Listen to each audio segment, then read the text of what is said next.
초등학교 선생님인 김미란 씨는 지난해 7월 황당한 전화 한 통을 받았다고 합니다. 7월 24일 날 저녁에 교감 선생님이 저한테 전화를 해서 남편이 없을 때 전화를 다오. 그래서 전화를 했더니 선생님이 성희롱건으로 신고 접수가 됐어요. 선생님이 선생님으로부터 여러 차례 성희롱을 당했다. 7월 20날 신고가 됐어요. 저를 상대로요? 선생님을 상대로. 제가 성희롱을 했다고요?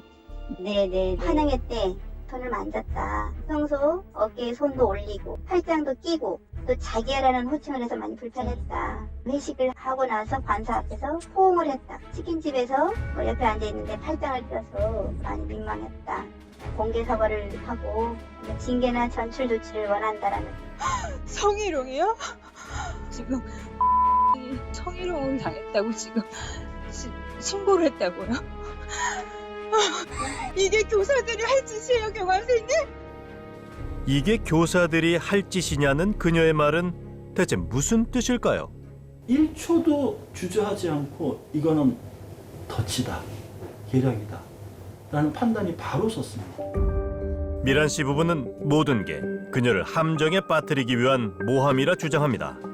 성희롱을 한 건 오히려 신고를 한 그 남자 교사라고 했는데요. 그래서 선생님이 이상형이라고. 네, 이상형이다. 그리고 만 아니면 선생님이랑 결혼했을 건데 왜 이렇게 빨리 결혼하셨어요. 옷을 좀 입고 가면 섹시하다고 이야기하고. 미란 씨 역시 그를 성희롱 가해자로 고발했고 그 결과 두 사람 모두 주의 처분을 받게 됐다고 합니다. 미란 씨를 신고한 사람은 그녀보다 8살 어린 후배 남자 교사였습니다.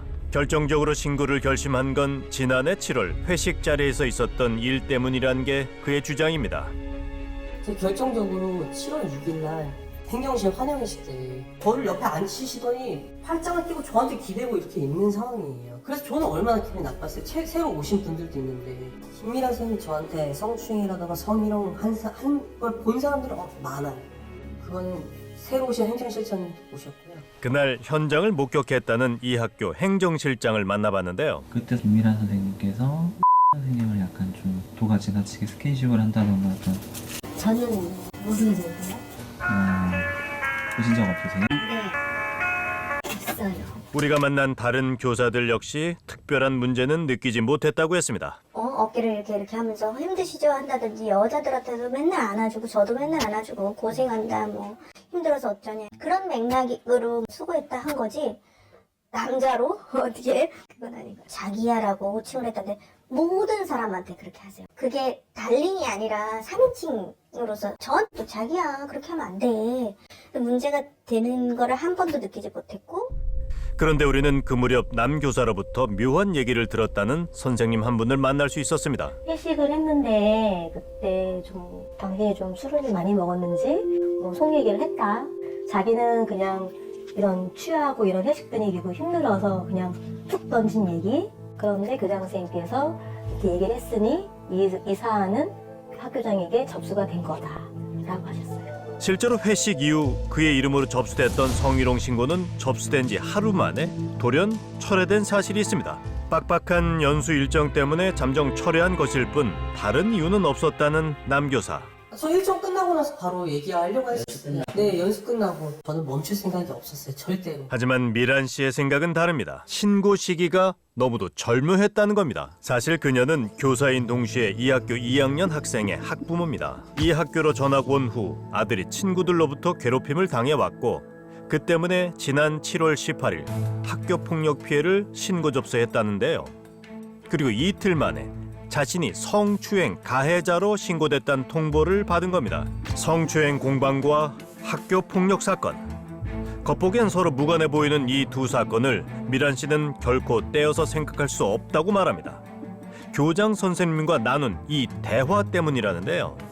지금 이 성건만 터지면은 김미란도 잘려. 파면이고 나도 파면이고 저기 뭐야 교감도 다치고 다 다치고 우리가 낸 연금도 반토막 나고 연금도 못 받고 그냥 일시불로 끝나. 성희롱은 학교 끝나면은 그냥 병원 분위기를 풀어갔으면 좋겠다. 이런 의도가 자기는 크다고 그랬어 나한테도. 학교 풀리고 싶다 그랬어. 보자 저를 성희롱으로 고발한 거래요? 그런 뜻은 아니지. 그런 뜻은 아니야. 학교는 끝나면 내가 책임지고 그 얘기는 내가 안 한다고 했어. 학교 끝나면 자기는 안 하겠다 했어. 아이들 사이에선 일명 좀비 놀이가 유행했다고 합니다. 순례가 된 사람이 좀비 역할을 맡는 게 이 놀이의 규칙이지만 어쩐 일인지 좀비는 늘 아들 환희의 몫이 됐다는데요. 놀이가 아닌 거죠. 우리한테는 왕따인 거죠. 그게 한 달 이상 지속됐어요. 걸음걸이가 절뚝거리니까 아이들 눈엔 그게 좀비처럼 보였을 것이고. 환희는 뇌병변 5급 장애아동입니다. 몸이 불편한 환희에게 아이들은 이런 말을 했다고 합니다. 나한테 귀에 대고 달팽이보다 느리다. 그 다음에 인생은 망했다. 같은 반 남자아이들 대부분이 자신을 좀비 취급한다며 괴로워하던 환희. 나 그냥 조용히 멍 때리고 있는데 애들이 막 좀비다 하고 놀린 다음에 그 내가 가까이 가면 피하고 막 도망쳤어. 담임선생한테만 계속 이야기를 했어요. 너무 힘들어한다. 하지만 애의 문제라는 거예요. 장난을 장난으로 못 받아들이는 애가 예민하다. 친구의 장애를 비하하며 놀리는 걸 그저 놀이라고 넘겨도 괜찮은 걸까요? 그 놀이라는 것 자체가 이게 상처가 되고 힘들 수 있다는 건 맞지만 장애가 있어서 무조건 배려받고 무조건 이 그런 걸 우선적으로 생각해야 된다 상황들도 많이 있었던 것 같아요. 미란 씨도 처음엔 아들이 좀 더 대범해지면 되는 문제라 생각했답니다. 학교에서 우연히 충격적인 아들의 모습을 보기 전까진 말입니다. 학교에서 막 비명 소리가 나면서 애가 막 소리가 너무 큰 거예요. 아, 누가 높은 데서 떨어져서 뭐 팔이 부러졌나 나가봤는데 저희 아이가 정말 절규라고 해야 되나 막 울부짖고 있는 거예요. 그래서 다 필요 없다고 저리 가라고 이러면서 막 우는데 생전 처음 보는 저희 아이였어요. 모습이. 그제서야 사태의 심각성을 깨달은 미란 씨는 교장 선생님을 찾아가 학교 폭력 신고를 하고 싶다는 뜻을 밝혔다고 합니다. 교장 선생님이 그때 하지 말라고 하셨어요. 신고하지 말고 교육적인 방법으로 해결해보자. 그 뒤로 일주일이 넘도록 아무 조치가 이루어지지 않았었어요. 저쪽 가해 엄마들한테 전화를 해서 가정지도를 바라고 교우관계에 문제가 있다는 걸 얘기를 해달라고 했는데 그것조차도 일주일이 지나도록 안 된 거예요. 어떤 조치도 없었기에 결국 신고를 하게 됐다는 미란 씨. 그런데 이후 학폭위의 결론은 기대와는 많이 달랐습니다. 학교 폭력이 아니라는 것이었는데요. 왜 이런 결정이 내려진 건지 알고 싶었다는 미란 씨는 학폭위 회의록을 요청해 읽어보던 중 너무도 기막힌 내용을 발견했다고 합니다. 학폭위 회의 중에 이 엄마가 학교 폭력의 아이 피해 사실 때문에 신고한 것이 아니라 담임교사하고 상담하는 과정 중에 감정이 상해서 신고를 한 거다. 그래서 자기는 이걸 학폭으로 보고 싶지 않다. 어떻게 이런 얘기가 나온 걸까? 교장이 회의에 들어와 아이 엄마인 미란 씨는 물론 아이까지 문제가 있다는 식의 발언을 했다는 겁니다. 이제 교감 선생님은 그 전 학교 얘기하시면서 내가 조사를 해봤는데 누구한테 알아봤는데 전 학교에서도 문제가 있었으니 우리 학교에서 벌어진 문제가 아니다 이런 식으로 얘기하시고 이제 아니나 다를까 이제 분위기가 정반대로 흘러간 거죠. 하지만 환희가 전에 다녔던 학교의 얘긴 전혀 달랐습니다. 학교에서 뭐 적응을 잘했냐 문제가 전혀 없었냐 그러니까 뭐 어떤 사안에 대해서 이렇게 뭐 의도적으로 꾸밀 수 있냐 없냐는 수로 계속 얘기를 저한테 물으시길래 그냥 학교에서는 되게 귀여움을 많이 받았고 문제가 전혀 없었다? 그럼 뭐 꾸밀 수 있는지에 대해서 여쭤보신다면 제 의견은 아니다. 전문가는 이 회의에 교장이 직접 관여한 것부터가 문제라고 지적합니다. 학교폭력 전담기구는 학교장의 위원이 아닌데 참석한 것 자체가 문제가 되고 또 참석만 한 게 아니라 적극적으로 자신의 의견을 얘기해가지고 이미 학교폭력이 아니라는 결론을 내어놓고 거기에 꿰어 맞는 근거를 좀 갖다 붙인 그런 회의로 보여집니다. 우린 학폭위 회의록을 하나하나 분석해 보기로 했습니다. 1번부터 사안 3번까지는 목격 학생이 없기 때문에 학교폭력이라고 볼 수 없다. 또 사안 4번은 목격 학생이 있는데 그거는 그럼 일회성이니까 학교폭력으로 볼 수 없다. 몇몇 가해 학생 측에서는 그 애를 따돌리고 놀린 부분은 있는 것 같다. 이렇게 인정한 것도 분명히 있습니다. 근데도 다 그냥 묵살하고 학교 폭력이 아니라고 전체적으로 다 결론을 냈습니다. 학교장으로부터 직접 얘기를 들어봐야겠습니다. 이 사건 관련해서 좀 말씀 좀 여쭤보려고요. 학교 측의 입장도 있으실 거고 그 공식 입장이 필요한 상황이에요. 사실이 아니니까 나가주세요. 할 텐데. 어떤 게 사실이 아닌데요. 어떤 취지에 하신 말씀이세요? 그 말씀 취지를 좀 여쭤볼게요. 그 말씀의 취지를 학교 폭력 신고를 철회하면 성추행 신고권을 해결해 주겠다던 교장의 제안을 해당 남교사는 알고 있었을까요? 그거는 전적으로 교장 선생님 얘기.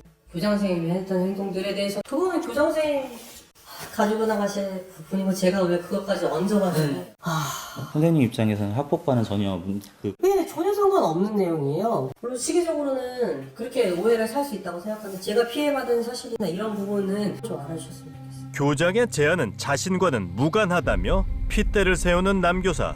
우리는 수차례 시도 끝에 어렵게 학교장의 얘기를 들을 수 있었는데요. 그러면 그 7월 27일 날 그 김일환 선생님과 통화해서 좀 어떤 의미로 이런 말씀을 하신 건지 좀 여쭤볼게요. 감정에 치우쳐서 객관적인 사실을 왜곡할 것을 우려했고 잘 생각해보고 판단해가라는 것이고 논리를 유도하려고 한 것은 전혀 아니거든요. 학폭을 철회하면 더 이상 안 한다고 했어. 다음에 뭐 지나서 또 한다고 하면 내가 막을게. 어떤 이런 말씀들을 하신 걸로 제가 알고 있거든요. 그 정확히 잘 모르겠어요. 정확히 다 기억을 못하겠어요. 더 이상의 답변은 들을 수 없었습니다. 지난해 8월 미란 씨는 아들의 학교 폭력 피해 사실에 대해 상급기관에 재심을 청구했고 그 결과 학교 폭력으로 인정된다는 결론이 나오며 폭력을 주도한 2명의 학생이 서면 사과 처분을 받았습니다. 원래는 그렇게 피해 학생에 대한 부분도 처벌할 때 가만히 돼야 돼요. 장애 학생이기 때문에 최소한 1호 서면 사과 조치, 그 다음에 재발 방지를 위한 2호 접촉 금지 조치, 5호 학내외 전문가 특별교육 조치 이렇게 나왔을 겁니다. 근데 1호를 원한다고 했기 때문에 그거에 원하는 걸 맞게 내려준 겁니다. 환희 가족이 가장 낮은 수위의 처분만 바란다고 밝혔기에 그나마 그 정도 처벌에 그쳤을 거란 얘기입니다. 모두에게 상처를 남긴 사건, 이 사건을 좀 더 일찍 봉합할 기회는 이미 여러 번 있었습니다. 환희와 엄마가 간절히 바란 건 미안하다는 진심 어린 말 한마디였기 때문입니다. 그러니까 이 학교는 학교폭력 대책 자치위원회를 개최를 해서 이렇게 규정대로 처리하는 것이 굉장히 비교육적이다. 좀 그런 생각이 학교 관리자라든가 학교 선생님들 사이에서 있었던 것 같습니다. 그래서 학교폭력으로 인정되면은 학교가 어떤 불이익을 입고 또 학교를 상대로 어떤 책임을 제기할까봐 또 거기에 따른 부담감도 있었던 걸로 보입니다. 현재 도교육청은 교장의 학교 폭력 은폐 및 축소 의혹들에 대해 감사를 진행 중입니다. 이제 괴롭히는 애들은 없어? 없어. 토론했을 때 많이 외로웠어? 그냥 조금 완전 화산보다 더 뜨거워요. 마음속에 화산이 있는 것 같아? 화산보다 더 무거운 거. 어떻게 해야 그게 풀릴까요? 갑자기 눈물이 막 났다.